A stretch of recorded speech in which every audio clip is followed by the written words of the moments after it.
atentos aí, vou passar para a apresentação aqui, e aí como eu estou com tela simples hoje, aí eu não vou conseguir acompanhar a parte do chat, aí se precisar, pode, abre o microfone aí, opa, professor, pera, deixa eu falar aí, ou se não, levanta a mãozinha aqui, que aí eu acho que eu vou conseguir ver. Eu vou disponibilizar aqui, vou compartilhar aqui com vocês.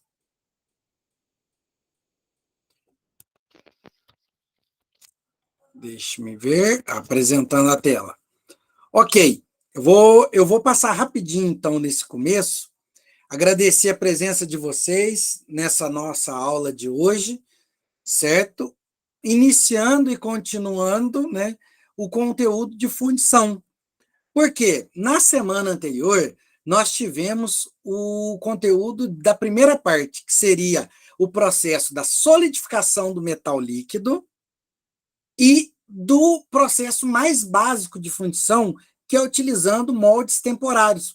O exemplo principal é o quê? Fundição em areia. Por que em areia? Que vocês vão ver, por exemplo, vídeos de exemplos de fundição em areia, onde você vai usar uma coisa que parece aquela areia de construção, mas não é exatamente aquilo ali. Em algumas aplicações, a areia que está em volta do molde é um acessório, que ela encobre o molde, mas a areia que faz parte do molde, a areia verde que a gente falou, é diferente, tá?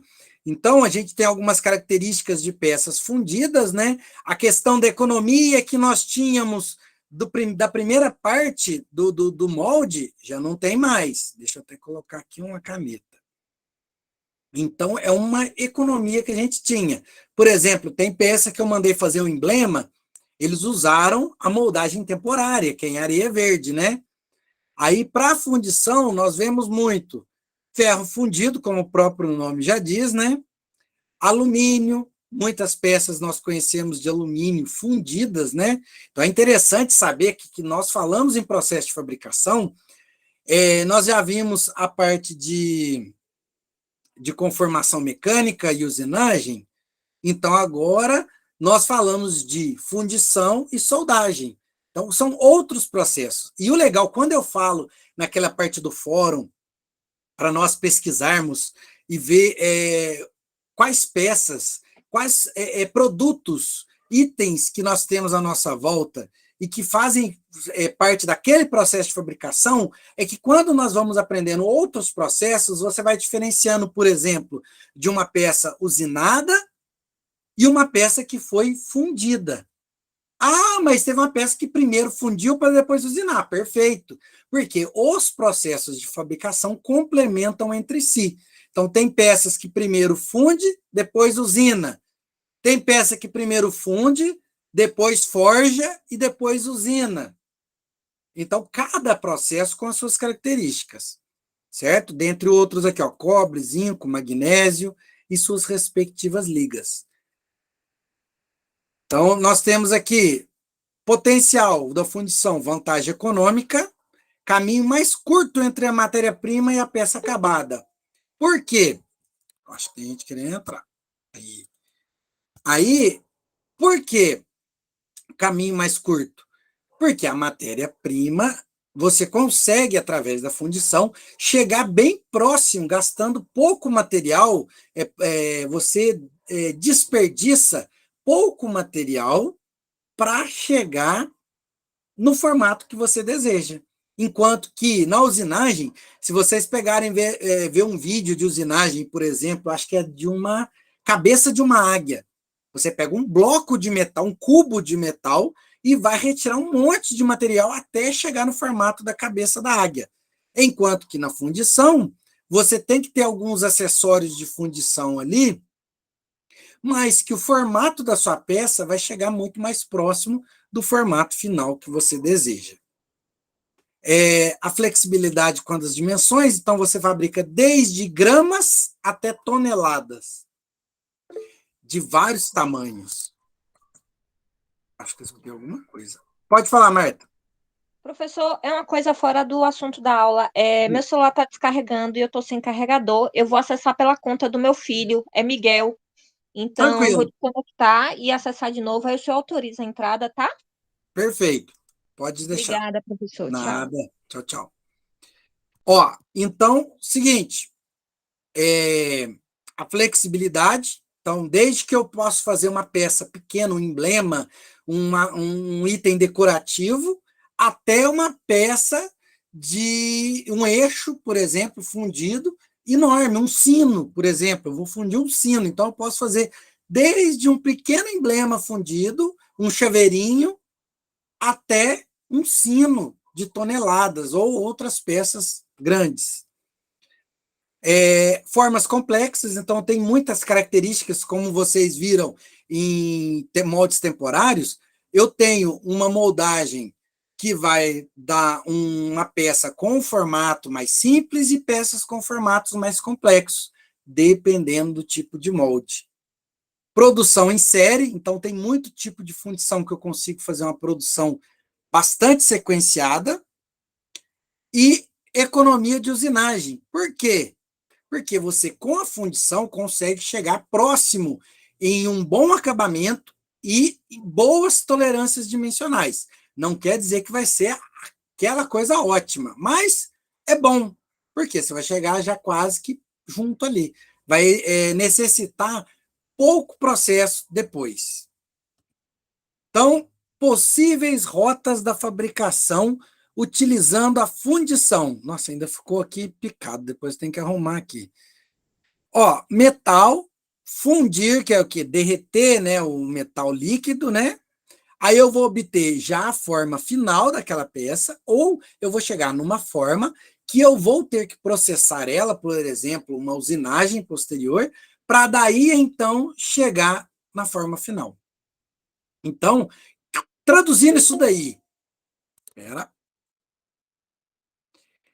Traduzindo isso daí, o que fica? A fundição pode produzir produtos acabados, quer dizer, na forma final, ou produtos chamados semi-acabados, certo? Que vai exigir uma etapa posterior. A história da fundição tem vários vídeos, se pegar vídeo lá do telecurso, tem falando que é um processo bem antigo, então não convém nem ficar esticando muito sobre a história da fundição, né? Desde a fabricação de um sino, o alto forno, processos de fundição em areia que nós vimos, carcaça de câmbio, que igual o pessoal falou nos exemplos lá do fórum, gostei da participação, bastante gente participando com conteúdos que aparentemente não foi clonado da internet, mas deu uma pesquisada, comentou sobre alguma coisa que viu, ou que pesquisou sobre um item que achou interessante, um dos produtos, né? Aí vem aqui, solidificação, que nós falamos semana passada, sobre a questão de endurecimento, né, do líquido para o sólido, onde você tem a temperatura do líquido, depois a temperatura da mistura líquido mais sólido, que é o processo de solidificação, e o sólido posterior. E isso vai refletir o quê? Naquela pergunta, né? Quais são as contrações do metal no processo de solidificação? É a contração do líquido, a contração de solidificação, que é o líquido mais sólido, e a contração do sólido.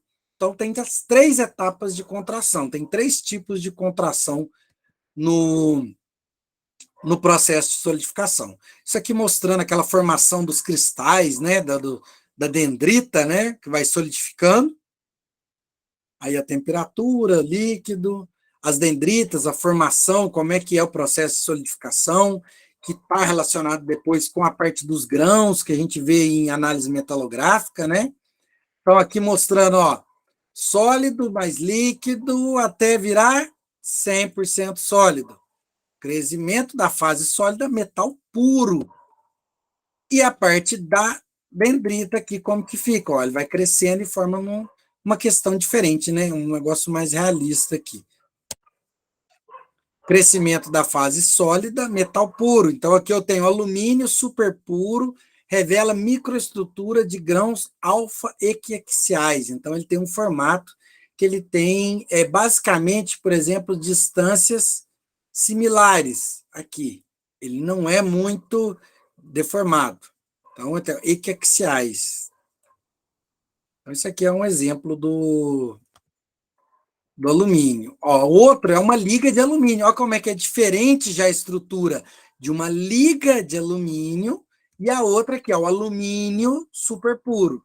Então, a gente tem uma diferença quando o material é ligado, esse ligado interfere na formação dos grãos, né, da estrutura, no caso, mostrando uma solidificação dendrítica. Isso aí é a característica de microestrutura de material. Aqui o crescimento, sólido mais líquido, até 100% sólido.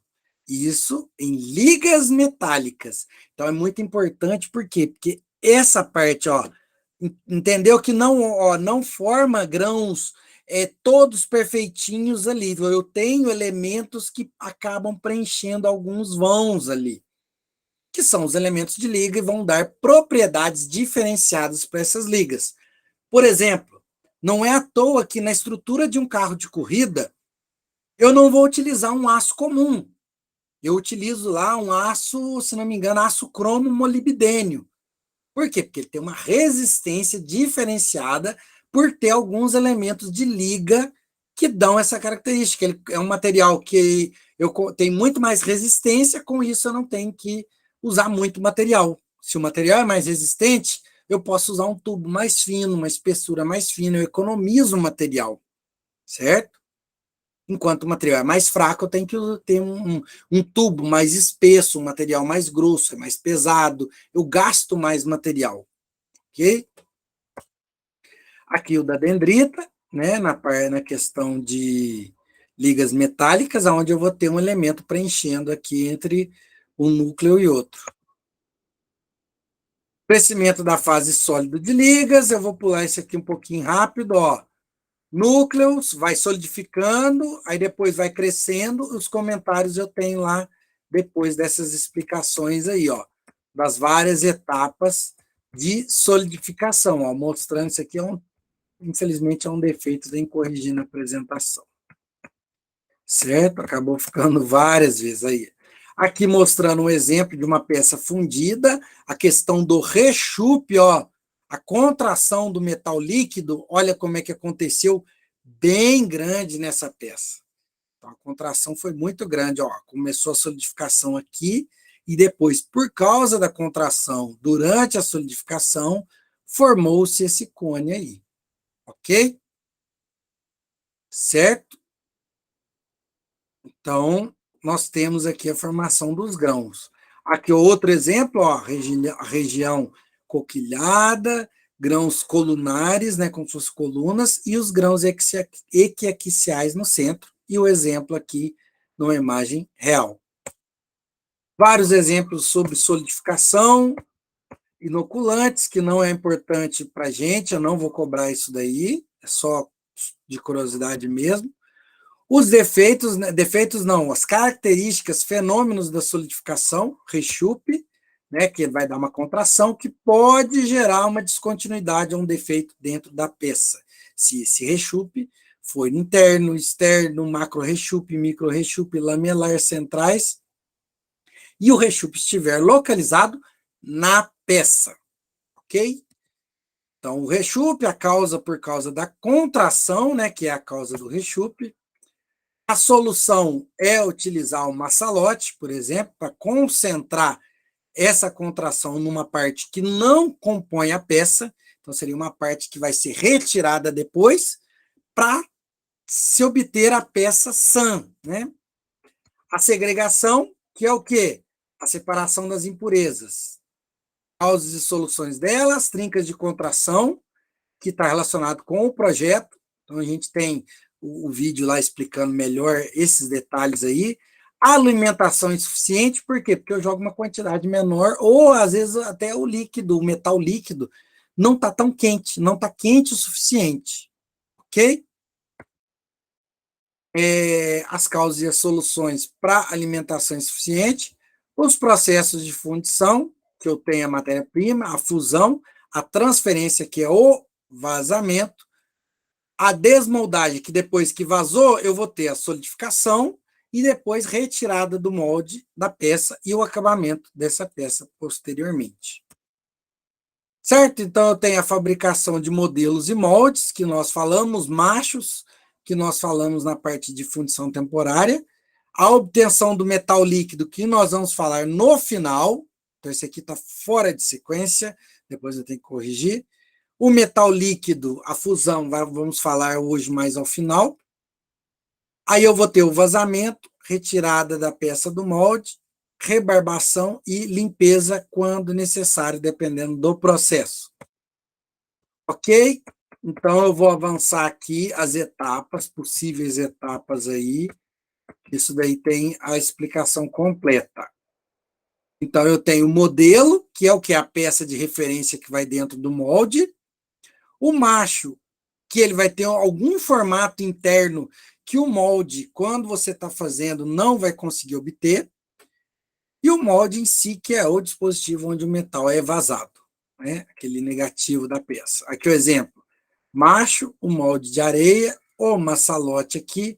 A peça que está abaixo dessa linha aqui, ó, seria a peça em si. E o macho vai conseguir fazer o furo aqui internamente. Tá? Então, processo de moldagem, isso tudo da parte de processo de fundição de molde temporário, confecção do molde, fabricação dos moldes, tem os vídeos até fabricação do sino para conseguir fabricar a peça, fabricação dos machos, onde aquela areia cozida, né? Eu tenho que passar por um processo de cura dessa areia para ter uma resistência diferenciada. Os maçalotes, resfriadores, respiros, canais de vazamentos, que são os elementos auxiliares da fundição temporária. Certo? A fundição em areia, que nós passamos, as características relacionadas com a fundição em areia, qualquer dúvida depois é só falar, moldagem em areia verde ou com areia ligada quimicamente, que são alguns tipos, né? Dependendo da aplicação, é mais vantajoso a areia verde. Poucas unidades, é uma areia muito bem reaproveitada, né? Então, as composições, vantagens e desvantagens da areia verde, que é o principal representante da fundição temporária, ok? Aqui mostrando exemplo da confecção do molde, utilizando areia, percebendo que nem sempre você vai olhar e enxergar aquela areia de construção clarinha, né? Às vezes pode ser uma areia escura, né? Que tem elementos que escurecem seu aspecto, né? Fundição em casca, já dessa parte ainda de areia, obtenção da cura fria ou cura quente, com cera perdida, e depois fundição em molde cheio, porque essa de molde cheio é o que? O modelo é o de isopor. Então, é o que? Poliestireno expandido, também conhecido como isopor. Então, quando o metal líquido é vertido, ele instantaneamente vaporiza o modelo de isopor. Então, você não tem que abrir molde para colocar a peça dentro. É só você fazer o vazamento do metal e esse metal vai preencher o lugar que antes era ocupado pelo molde de isopor, pelo modelo de isopor, perdão. Cabeça tem hora que dá uma falhadinha. Que é o molde em cheio, o exemplo aqui do padrão de espuma, de isopor, né? O metal derretido vai vaporizando. Aí nós entramos na fundição em moldes permanentes. Em inglês, die cast, eu até explico num vídeo lá falando sobre exemplos aonde que a gente ouviu falar, às vezes antigamente, essas expressões, por exemplo, die casting, aqueles carrinhos de ferro que eram feitos por fundição, miniaturas, okay? Umas pequenas que tinham antigamente. Característica, como o próprio nome sugere, um molde metálico pode ser utilizado repetidas vezes. O único molde é capaz de produzir muitas peças da ordem de 100 mil peças. Então, nesse processo, o metal líquido pode ser vazado por gravidade ou sob pressão. Produz peças com boa precisão dimensional e bom acabamento superficial. Então, o molde permanente vai dar várias vantagens em relação ao molde temporário, que é de areia. Uma delas é o quê? As medidas são mais precisas do que no molde temporário, e o acabamento superficial é melhor também. Principalmente se nós estivermos falando de fundição sob pressão, que a gente vai falar as características. É necessário que a peça tenha geometria adequada, por quê? Porque no caso do molde permanente, ele é um molde, o principal exemplo é um molde metálico. Esse molde metálico é igual não lembro quem que colocou lá no fórum, que era um molde colapsável. Quer dizer, ele tem que se abrir, se desmontar para permitir a saída da peça. Por exemplo, se vocês olharem molde de roda, então tem moldes de roda que tem 5 partes, então às vezes abre 4 partes embaixo e mais 2 em cima, dá umas 6 partes. Para quê? Para garantir que a peça vai ser fundida e que quando o molde se abrir, eu conseguirei retirar essa peça do molde. Ok? Então, outra característica, é utilizado, aqui no 6 agora, é utilizado geralmente na fundição de metais de baixo e médio ponto de fusão. Por quê? Porque o ponto de fusão do metal a ser fundido tem que ser menor do que o ponto de fusão do metal da matriz. Então, eu tenho característica do material da matriz que tem que suportar o material que eu vou fundir. Então, por isso que não é utilizado para metais de alto ponto de fusão. Aí não é mais a indicação do molde permanente. Fundição em moldes permanentes. O mais adequado: alumínio, zinco, magnésio, chumbo, bronze, latão, eventualmente bronze e latão, e principalmente nos outros casos, as suas ligas também participam dessa situação. Ok? Então, vazamento por gravidade é o que nós vimos desde o molde temporário. Você vai utilizar a ação da gravidade para que o metal preencha a sua cavidade no molde. Ok? Então, eu tenho aqui um molde que ele é espreado, por exemplo, por um agente que ajuda a não permitir a aderência da peça no molde. Aqui, ó, o molde se fecha, o metal líquido é vazado dentro do molde para fabricar a peça, e depois esse molde é aberto e retirada a peça daqui de dentro, solidificada. Certo? Alguns exemplos aqui de moldes, né, que vai fechar, molde tipo porta, né? Aqui, ó, ele fecha, então, de um lado para o outro, deixando somente o funil de vazamento, um respiro, provavelmente, para saída de ar, o conjunto hidráulico para fazer a força para manter fechado esse molde no momento do preenchimento, do vazamento do metal líquido, ok? Aqui um exemplo, o cadinho aqui, vazando metal líquido no molde. As características, depois, no caso, isso aqui é por gravidade. Depois nós entramos na fundição sob pressão. É o quê? Consiste em forçar o metal líquido a preencher as cavidades do molde sob pressão. Então, quer dizer que eu vou fazer força para empurrar esse metal líquido para dentro do molde. Isso me dá vantagens. Por exemplo, o molde é fabricado de aço de alta liga resistente ao calor. O molde é fechado hermeticamente e o metal injetado e a pressão é mantida até completa solidificação no metal. Para quê? Para garantir o total preenchimento desse molde. Então, os moldes são geralmente refrigerados à água com o intuito de aumentar a sua vida útil. Então, se o molde sofre menos com o calor, ele vai durar mais, ok? Então, tem até outra questão. Por ser sob pressão, eu vou garantir melhor, aqui, ó, consiste em forçar o metal líquido a preencher as cavidades do molde. Então, eu garanto melhor preenchimento, melhor propriedade, inclusive, do material que foi fundido sob pressão. Então, é uma peça que tem uma característica que começa a se aproximar lá do forjamento, que a gente falou que, por exemplo, uma peça forjada tem melhores propriedades mecânicas do que uma peça fundida. Claro que eu tenho que observar qual a aplicação daquela peça, se isso é desejável ou não para o projeto, para a aplicação da minha peça. Certo? Aqui eu tenho um exemplo do molde, pino de segurança, peça fundida, pino ejetor. Então, nesse molde, eu posso ter um pino que vai empurrar minha peça para sair após a sua solidificação. Tá? Minha fundição pode ser com câmara quente, minha fundição sob pressão pode ser de câmara quente ou câmara fria. Câmara quente porque o reservatório de metal líquido é mantido aquecido junto do sistema de injeção do molde.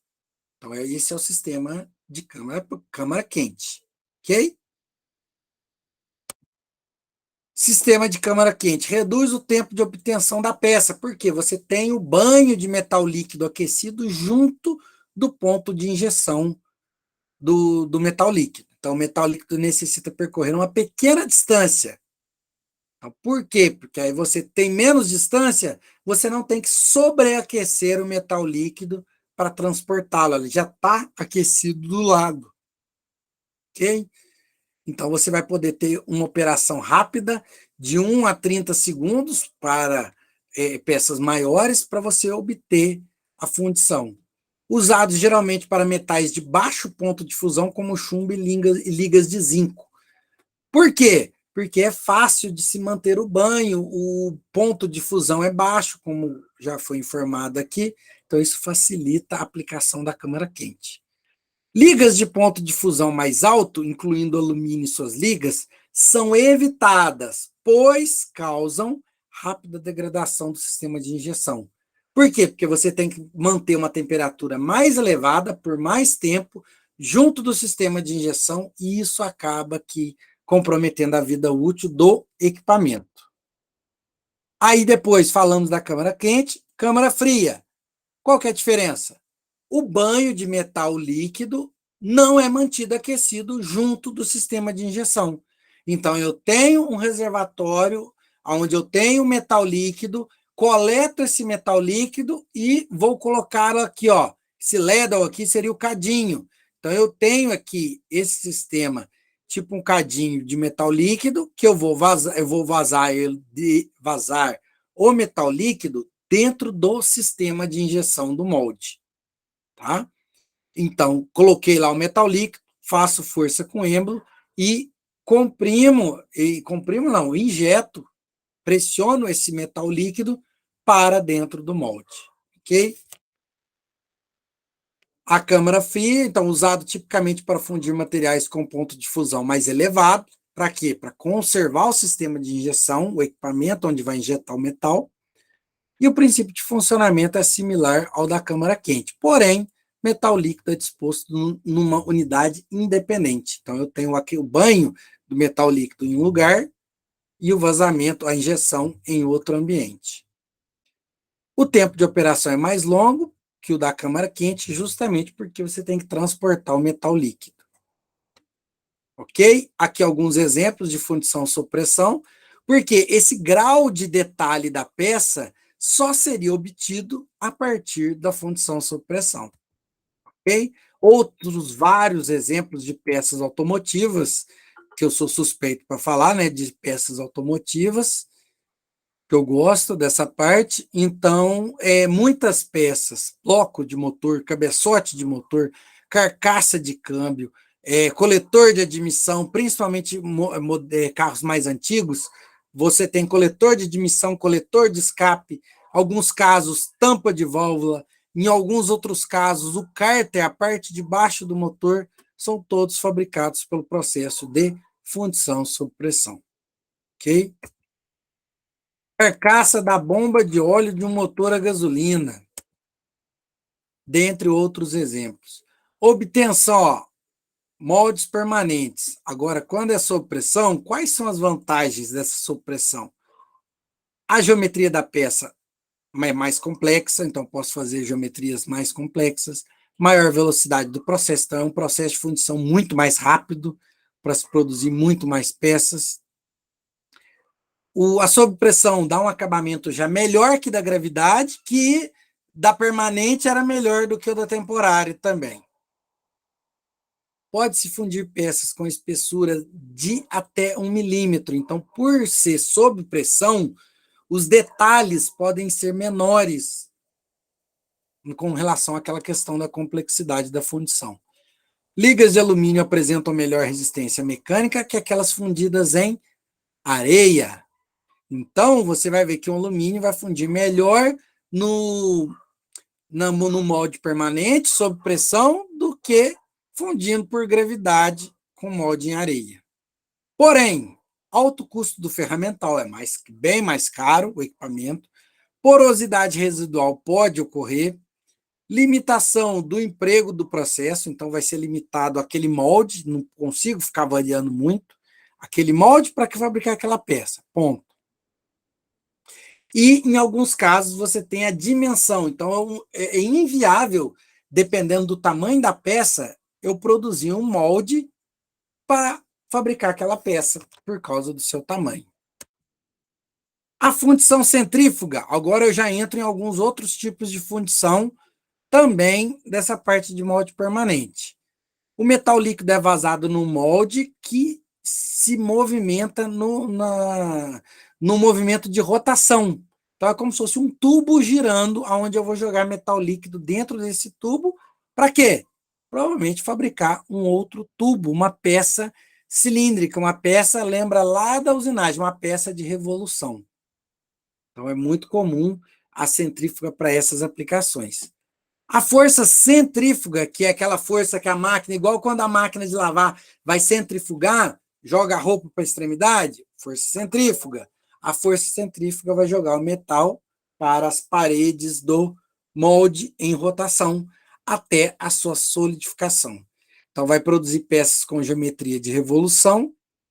Pode-se ainda usar a força centrífuga como meio de distribuir o metal líquido para o molde. Por quê? Porque eu posso usar essa força de um equipamento estar girando, para quê? Para empurrar o metal líquido para dentro do molde.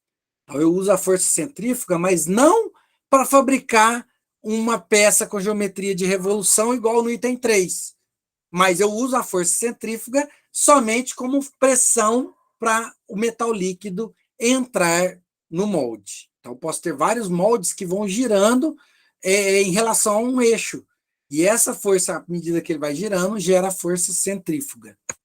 Okay? Então, nesse caso, está mostrando o mais clássico, que é o exemplo de um tubo girando, e eu vou fabricar um tubo, um eixo oco, uma barra oca, por exemplo, aqui por dentro. Ó. Então, eu tenho um metal líquido sendo vazado aqui por dentro desse molde, certo? E, após o vazamento, eu vou obter essa peça fundida posteriormente. Ok? Então, o tubo está girando e eu vou depositando metal líquido dentro deste tubo. Essa é a fundição centrífuga. Alguns outros exemplos, ó, o tubo girando, aplicação aqui, por exemplo, eu tenho um molde e tenho os rolos que vão tocar, né, vão movimentar esse molde para ele girar e fazer o processo da fundição centrífuga. Ok? Alguns exemplos de peças produzidas pela fundição centrífuga. Não quer dizer que essas peças saíram desse jeito que elas estão sendo mostradas diretamente da fundição, mas em alguma etapa do processo de fabricação dessas peças foi utilizada a fundição centrífuga. Tá? Atentos com relação a isso. Aqui, ó, o outro caso, eu jogo metal líquido aqui no meio, esse conjunto gira, a força centrífuga empurra o metal líquido para dentro do molde, empurrando o metal ali, preenchendo esse molde, solidificando e, posteriormente, depois sendo retirado desse molde a peça. Ok? Então, aqui alguns exemplos da fundição centrífuga, mas com aquela aplicação da força centrífuga para preencher o molde. Por exemplo, fivela de cinto, chaveiros, ok? a fundição e forjamento, que é o quê?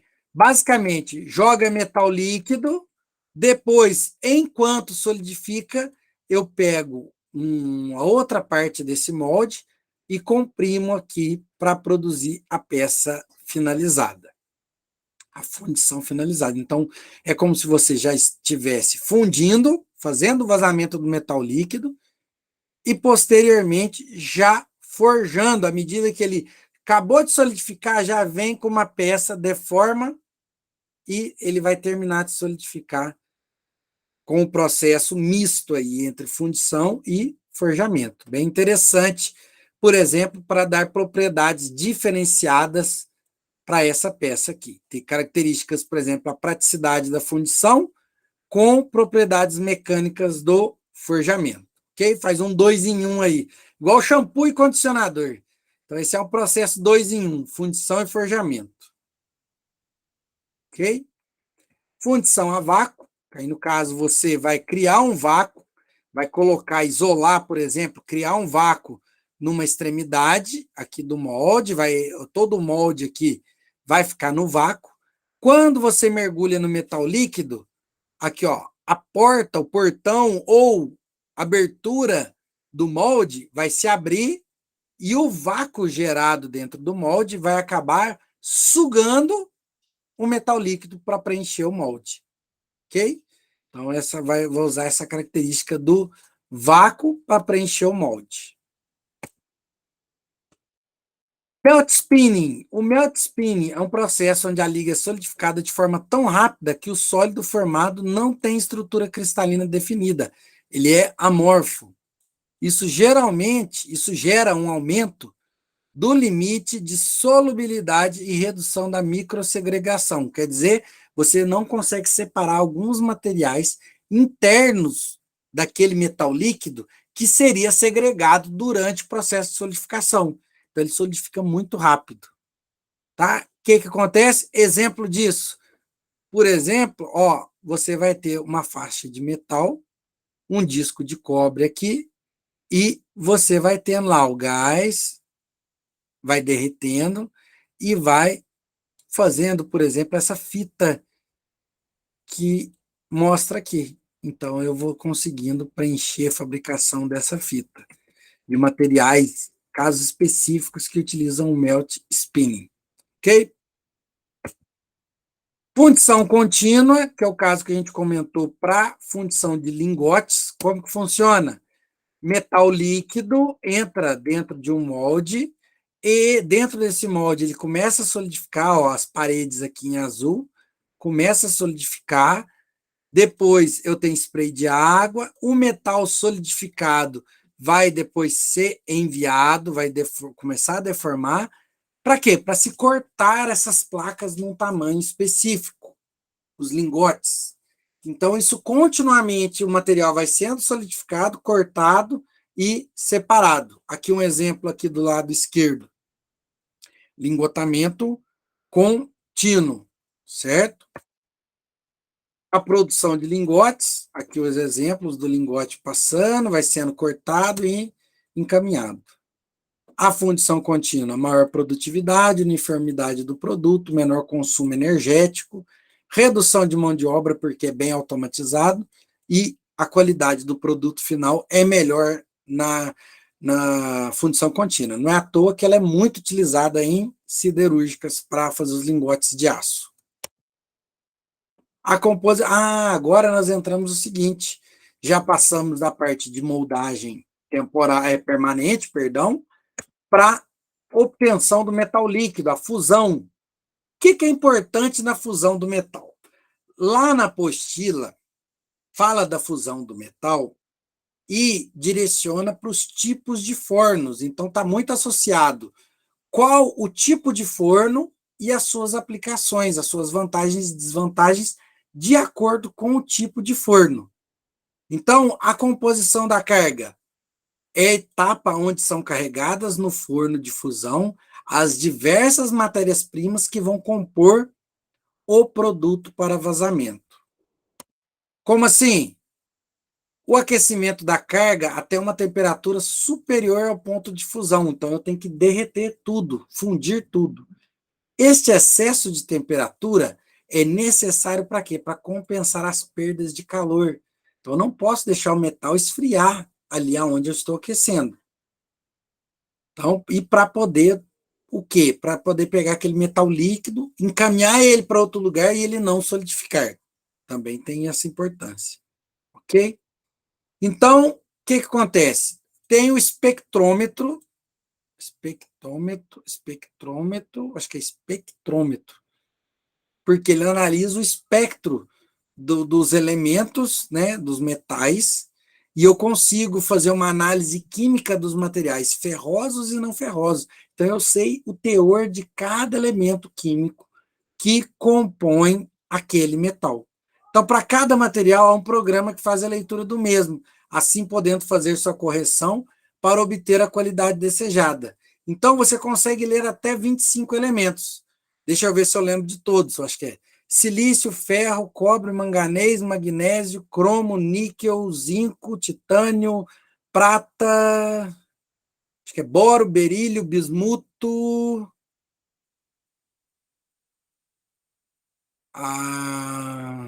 cálcio, cádmio, cobalto, lítio, sódio,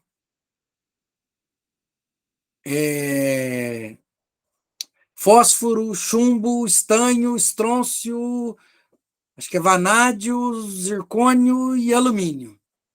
Se eu não tiver errado, na química não tiver muito ruim aí, é por aí, ou quase isso. Se eu tiver acertado, acho que 90% acertei. Então, o que nós temos aqui? Obtenção do metal líquido. O que é importante? A fusão pode ser obtida de várias maneiras, sendo elas forno cubilô, indução, arco voltaico e rotativo. Principais, tem forno a gás também. Está esquecendo que eu tenho que acrescentar aqui depois. Tem o forno a gás também. Então, quais são os principais? Forno a indução utiliza energia elétrica. Arco elétrico também utiliza energia elétrica. E o cubilô é diferente. É o tipo de funcionamento do alto forno, quando a gente vê a obtenção do aço. Então, basicamente, eu consigo fundir no forno cubilô quase que qualquer coisa, mas principalmente coque e fundente. Eu vou fabricar o metal a partir, por exemplo, o aço a partir do minério de ferro. Então, seria mais indicado o forno cubilô. O forno a arco e o forno a indução são mais indicados, por exemplo, para uma sucata, para metais, né? Já prontos que eu vou fundir. E eu tenho o forno rotativo, olha o exemplo, que ele vai gerando, esquentando e girando. Então, ele é um sistema diferenciado de forno. Mas o foco nosso é o quê? No forno a arco, muito utilizado para sucatas, certo? Então, eu tenho o quê? Um arco elétrico que vai aquecer o metal líquido, aqui, ó, essas pontas aqui, ó. Tem lá grampos de ligação dos cabos elétricos, os eletrodos, as camisas de água de resfriamento para que esses eletrodos não se fundam, a abóbada, porta para jogar a carga de metal, o poço da panela aqui, ó, o poço onde a panela vai ficar, metal líquido, revestimento do fundo, essa soleira, que geralmente é material refratário para suportar a temperatura de fusão. E depois, essa panela inclinada, e eu retiro o metal líquido pela calha de vazamento. Ok? Então, esse é o forno a arco elétrico. Forno a indução, eu tenho várias características. Não deixem de dar uma lida na apostila, porque a gente não acaba que não fala de tudo aqui. Então, nesse caso aqui, eu tenho um sistema de bobina que vai gerar uma indução, a bobina indutora. Até mostrando aqui, ó, bobina indutora, núcleo magnético, metal fundido aqui. Então, eu tenho como se fosse o cadinho já junto com o forno. Então, aquela caneca onde vai ficar metal líquido, onde eu vou fundir, onde eu vou fundir ela, vai usar o princípio da indução. Exemplo, você pode ter ouvido falar de fogão de indução. Então, tem fogão elétrico que ele não esquenta. Você pode pôr a mão em cima da trempe que ela não está quente. Assim, aparentemente, ela não esquenta a sua mão. Porém, se você coloca uma panela de aço, ou um pedaço de metal, de aço não, de metal, que é magnético, ele vai reagir com a indução. Essa indução vai aquecer o metal da panela, ou algum metal que está na composição, principalmente em fundo da panela, porque às vezes tem a panela que é de alumínio, que não é magnético, porém o fundo da panela tem uma camada de metal magnético. Aí ele reage no fogão de indução. Aí aquele princípio é o mesmo desse forno. Aí depois eu tenho esse caso aqui, aonde do forno de indução eu vaso para o cadinho e do cadinho para o molde, ok? Forno cubilô, que é o caso da carga, né? Então eu tenho várias etapas, por exemplo, no set aqui, ó, porta de carga. Então eu vou jogar a carga aqui, por exemplo, de coque, minério de ferro. Aí eu vou ter as ventaneiras aqui por baixo. Só que parece muito interessante, muito bom o cubilô, porém, o forno cubilô tem que se atentar para quê? O forno cubilô ele não tem muita precisão na composição química. Então, eu não consigo produzir um metal de precisão muito elevada da sua carga utilizando o forno cubilô. Então, ele é mais para aplicações mais rústicas, por exemplo, ferro fundido, aço de alto forno, né, algumas coisas assim. Então, um material mais rústico, ok? Esse seria o caso do forno cubilô, tá? O transporte do metal líquido do forno para o vazamento, aqui, ó, do forno de indução para o cadinho que vai para o vazamento. Outro caso mostrando aqui, ó, que vai transferir o metal líquido, ou acabou de transferir, para levar esse metal líquido para ser vazado no molde. Então, o enchimento do molde, que é o vazamento, que a gente já falou lá desde o começo, vazamento no molde, vazando aqui. A desmoldagem, né, dependendo do processo, seja ele temporário ou permanente, cada molde com a sua característica de desmoldagem. Mas vários você vai ter que tirar canais de alimentação, maçalote, né, essas características, acessórios do molde. Depois, o acabamento, operações de rebarbação e limpeza, né, que eu vou ter que realizar na peça, desmoldagem e limpeza. Um exemplo, jateamento, que é um processo de limpeza da peça fundida. Rebarbação, outro exemplo de limpeza da peça. Retirar as rebarbas da fundição, por exemplo, com uma lixadeira, com processo de usinagem. Então, um processo mecânico ali de retirada das rebarbas da fundição. Jateamento de areia ou outro abrasivo. Inspeção da peça para ver o quê? Para ver se eu tenho bolhas internas, se eu tenho alguma trinca, por exemplo, líquidos penetrantes, um raio-x para ver se eu tenho bolhas internas, trincas internas, para ver a sanidade dessa peça, ok?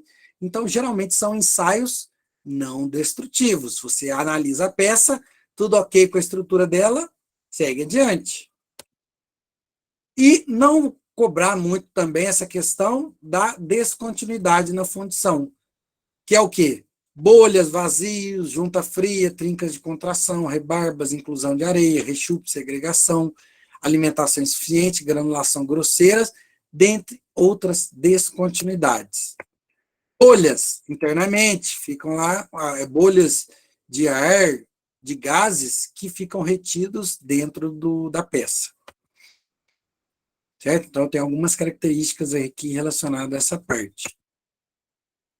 As porosidades, que também pode ser o caso das bolhas que surgem na superfície, que pode gerar porosidades.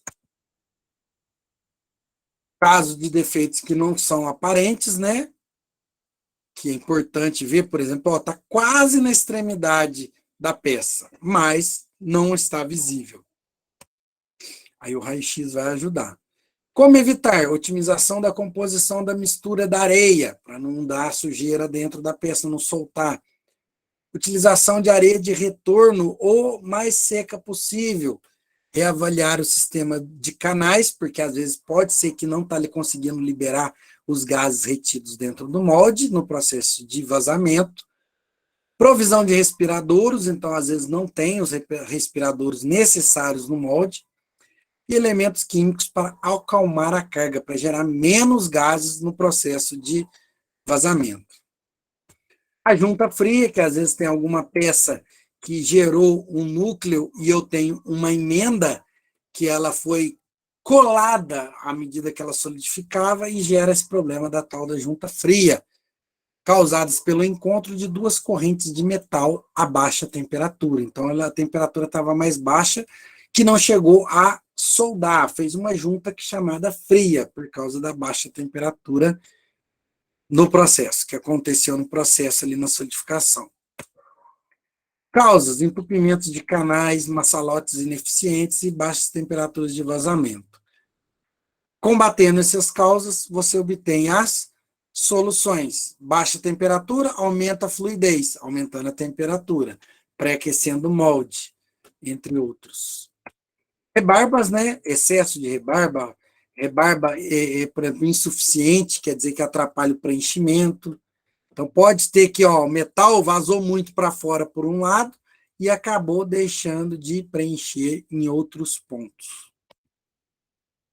As rebarbas, né, causas e soluções, inclusão de areia, então nós temos problema com o molde de areia aí que não teve resistência suficiente, a erosão, lavagem do molde, quebra de cantos do molde, fechamento inadequado, dentre outros. E a granulação grosseira, que seria durante o processo de solidificação, como ocorreu a formação dos grãos, né, a partir do metal bruto, e obtida a observação através de análise da estrutura cristalográfica, observando que ela é muito grosseira, dendrítica, localmente agravada por segregação. Causas e soluções também dessa situação. E quebras de parte do molde, por exemplo, trincas a quente, ou você vai ter essa formação dentro ali do molde também. Então, tem a quebra de partes do molde, deixar aqui, que dá um tempinho para vocês pausarem depois e olhar. E a questão da superfície áspera, que é o quê? Um acabamento indesejado da superfície da peça. Uso de areia muito grossa, elevada temperatura da areia preparada, excesso de umidade, solucionando com granulometria e controle da umidade. Certo? Essa daqui não é importante, a microporosidade de hidrogênio, porque não dá tempo de nós falarmos tudo, mas está relacionado com a dissolução de hidrogênio, principalmente oriundo da areia, onde forma o gás de hidrogênio durante a solidificação. Aí eu tenho causas e soluções para esse também, e fim. Então, por hoje, esse seria o nosso conteúdo da parte de finalizando a fundição. Desculpa aí, sem mais delongas, né? Aí acabamos por aqui. Certinho, pessoal? Alguma dúvida?